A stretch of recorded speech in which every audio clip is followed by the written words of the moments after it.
जय श्री कृष्णा। क्या आप जानते हैं एक ऐसा व्रत जो पापों को मिटाकर जीवन बदल सकता है। आज हम बात करेंगे वरुणथिनी एकादशी की एक ऐसी कथा जिसे सुनने मात्र से ही पुण्य मिलता है। एकादशी हिंदू धर्म में बहुत पवित्र मानी जाती है। यह दिन भगवान विष्णु को समर्पित होता है।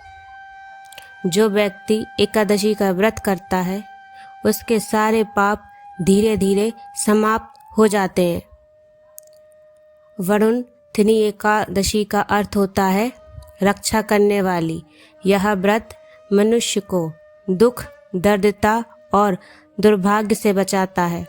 शास्त्रों में कहा गया है इस व्रत का फल हजारों दान के बराबर होता है।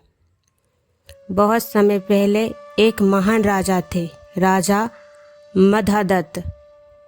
वे धर्मपरायण और न्यायप्रिय थे। उनके राज्य में सब खुश थे। एक दिन राजा जंगल में तपस्या करने गए। वहाँ वे ध्यान में लीन हो गए। तभी एक भयंकर जंगली जानवर आया और राजा के पैर को काटने लगा।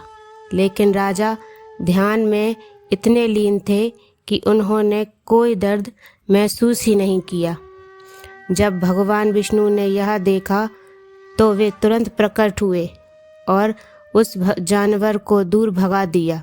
भगवान ने कहा, हे राजा, तुम्हारी तपस्या से मैं प्रसन्न हूँ। लेकिन राजा का पैर घायल हो चुका था।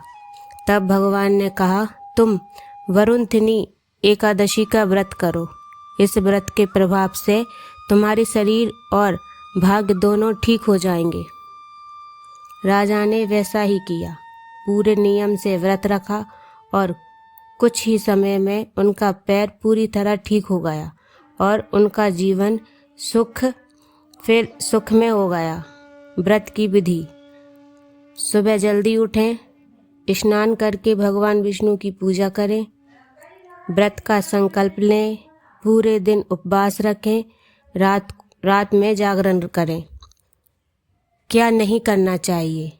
झूठ बोलना, क्रोध करना, किसी का अपमान करना, मांस मदिरा से दूर रहे। व्रत के लाभ: पापों से मुक्ति, धन और सुख की प्राप्ति, जीवन में शांति, भगवान विष्णु की कृपा। अगर आप भी अपने जीवन में सुख और शांति चाहते हैं तो वरुणथिनी एकादशी का व्रत करें। वीडियो अच्छा लगे तो लाइक करें और शेयर